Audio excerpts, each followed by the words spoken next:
Louvado seja nosso Senhor Jesus Cristo, para sempre seja louvado. Caríssimos irmãos, caríssimas irmãs, estamos no tempo pascal, já no terceiro domingo. Este tempo tão santo, tão precioso, em que nós proclamamos a vitória do Senhor sobre a morte. Meus irmãos e irmãs, tudo que Jesus sofreu, a sua crucifixão, sua morte, e principalmente a sua ressurreição, tudo ele enfrentou e vivenciou por nossa causa e para a nossa salvação. A base, o fundamento da nossa fé cristã católica é justamente este mistério pascal de Cristo, a sua paixão, morte e ressurreição. Portanto, meus queridos, nós somos todos filhos e filhas da ressurreição. Na prática, ou concretamente, o que isso significa? Que nós devemos cada dia cultivar uma vida de ressuscitados no meio do mundo. O que significa isso? É o abandono do pecado, deixar de lado tudo aquilo que desagrada a Deus, tudo aquilo que nos distancia da graça, da amizade e da aliança com o Senhor. Portanto, meus irmãos, ser filho e ser filha da ressurreição significa cada dia viver a Páscoa de Cristo na nossa vida, através da renúncia do nosso homem velho, da nossa mulher velha, e abraçarmos a novidade e a alegria do Cristo ressuscitado na nossa vida. Jamais percamos a alegria que a Páscoa de Cristo veio nos trazer. Apesar, meus irmãos, de tantas contrariedades, tantas notícias ruins que acompanhamos por aí afora, a alegria do cristão não está no exterior, não está nas coisas terrenas, não está no dinheiro. A alegria do cristão está nesta certeza de que Deus o ama. A alegria do cristão está na Páscoa de Cristo, nessa experiência que cada dia faz da ressurreição do Senhor na sua vida. Portanto, meus irmãos, sejamos cada vez mais filhos e filhas da ressurreição. A palavra de Deus neste terceiro domingo da Páscoa nos ilumina bastante e nos possibilita fazer uma reflexão de 3 temas. O primeiro deles, a importância de sermos testemunhas de Cristo no meio do mundo. Depois, o hino de adoração que devemos cultivar ao Cordeiro imolado, que é Jesus. E o terceiro tema que a liturgia hoje nos possibilita fazer, meus irmãos, refletir, é a barca de Pedro, a ação missionária da igreja. O primeiro tema, meus irmãos, o cristão é chamado a ser cada dia fiel testemunha do Cristo ressuscitado. Não se comprova cientificamente a ressurreição de Cristo. A ressurreição do Senhor é um dogma da nossa fé cristã católica. É uma experiência que cada pessoa que se abre à graça de Deus faz na sua vida. Vejam, meus irmãos, o livro dos Atos dos Apóstolos. Nós encontramos ali os santos apóstolos ardorosos, alegres, comprometidos com a evangelização. Por que tudo isso? Houve um encontro pessoal e profundo com o nosso Senhor Jesus Cristo. Não interessava aos apóstolos, por exemplo, perder a vida se preciso fosse. Eles se sentiam cada vez mais animados e impelidos em testemunhar Cristo com as suas palavras e atitudes. Vejam a primeira leitura que hoje escutamos. Os apóstolos foram para um tribunal, para o Sinédrio.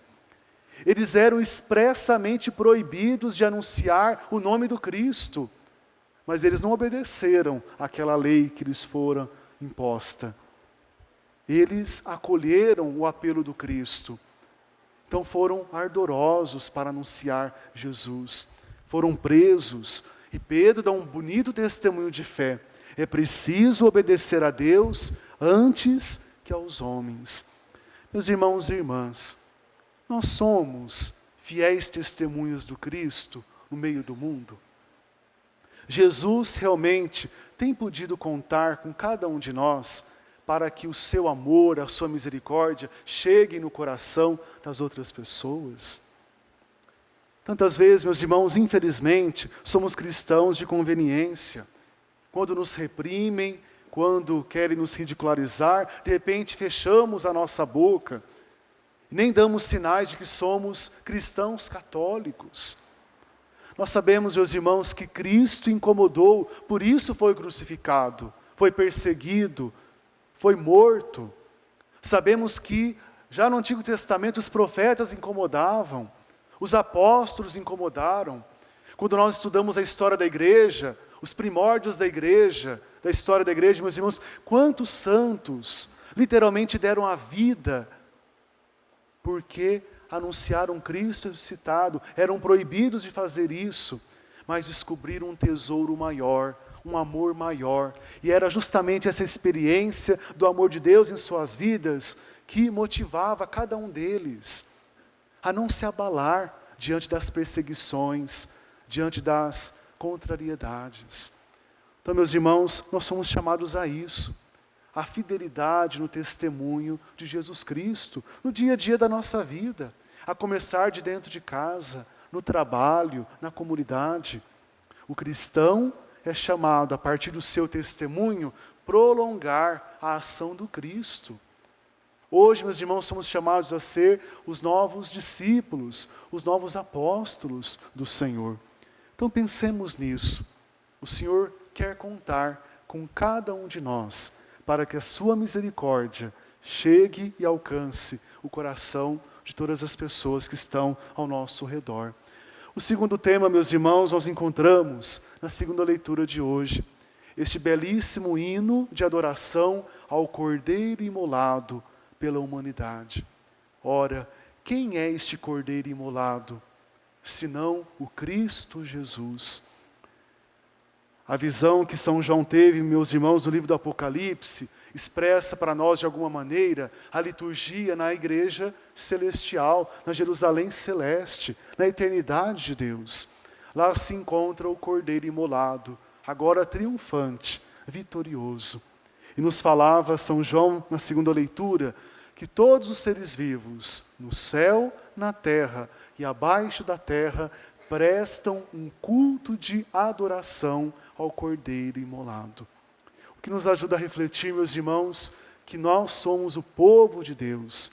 Foi por nós, exatamente por nós pecadores, que Jesus se fez Cordeiro, que se deixou imolar, morrer na cruz pelos nossos pecados. Mas Ele venceu a morte. Meus irmãos, Jesus ressuscitado é a chave de leitura que nos ajuda a compreender o sentido do sofrimento, até mesmo da morte física. Porque quem sofre e morre pelo Senhor e com o Senhor Jesus, ressuscita, já começa a experimentar a eternidade aqui na terra. Mas o grande apelo da segunda leitura é que nós sejamos um povo do louvor, um povo de adoração. Meus irmãos, o Senhor nos amou muitíssimo com a sua paixão, morte e ressurreição. Ele espera um amor de volta. Então a melhor gratidão, a melhor adoração que podemos e devemos prestar ao Cordeiro imolado, ao Senhor ressuscitado, é uma vida nova, é uma vida de santidade, de conversão. Cada dia alimentar em nós o desejo desta renovação de vida, prestarmos o nosso culto. Meus irmãos, podemos assim entender que cada Santa Missa é espécie de um ensaio para a grande festividade que vamos participar no céu. Quem não sabe adorar Jesus aqui na terra, não saberá adorá-lo na eternidade, no reino, nos céus. Então, meus irmãos, adoremos o Senhor, valorizemos as nossas celebrações eucarísticas e, sobretudo, no dia a dia, adoremos o Senhor com o testemunho da nossa fé cristã. E o Evangelho, meus irmãos, uma verdadeira página de catequese, cheia de significados para todos nós. Aqui abarca, é fácil da gente compreender que se trata da Igreja de Cristo. Aqui se fala numa única barca. Esse é o desejo do Senhor. Ele é o único e verdadeiro pastor. Ele deseja formar um único rebanho. Não agrada a Deus a briga religiosa que a gente faz no meio do mundo. Deus não quer isso. Essa chamada guerra santa, essa disputa, pelo poder religioso. Isso não é de Deus, isso não é cristão. Não é essa a vontade do Cordeiro imolado por nós, do Cristo ressuscitado. Muito interessante. Jesus, que aparece pela terceira vez aos seus santos apóstolos, ele se encontra na margem, portanto, longe ali das águas, um pouco afastado do mar, simbolizando que ele se encontra no céu. E na eternidade, ele aguarda todos nós. Na barca estavam Pedro e os discípulos, demais apóstolos. É a igreja, meus irmãos, chefiada pelo apóstolo São Pedro. A Pedro foi dada a chave da igreja. Tudo que ele ligar aqui na terra vai ser ligado no céu. Tudo que ele desligar aqui na terra será desligado no céu. É o tão famoso e conhecido primado de Pedro. Veja, meus irmãos, que os discípulos tentaram pescar a noite inteira e nada conseguiram apanhar.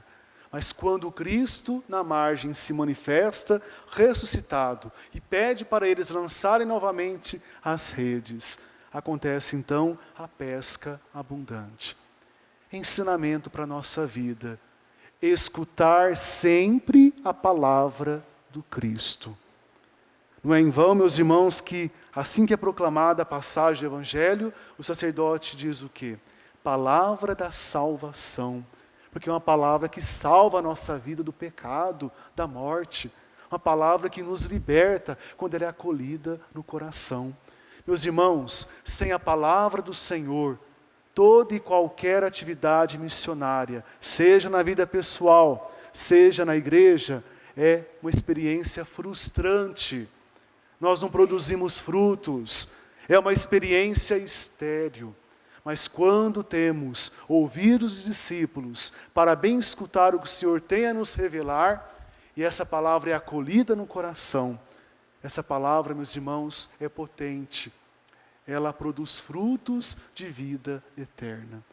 Quantas vezes na vida, meus irmãos, nos permitimos colocar em prática algum trecho, alguma passagem das Sagradas Escrituras, e ali conseguimos experimentar o céu aqui na terra.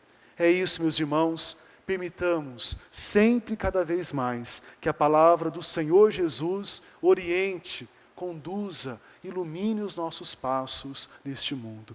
Desta maneira, nós vamos sempre pescar, ter uma pesca abundante, frutífera, seja na nossa vida particular, seja na nossa vida de igreja. Então, que essa liturgia nos toque profundamente, meus irmãos, e acima de tudo, seja um ânimo para todos nós, a sermos fiéis testemunhas do Senhor no meio do mundo. Amém?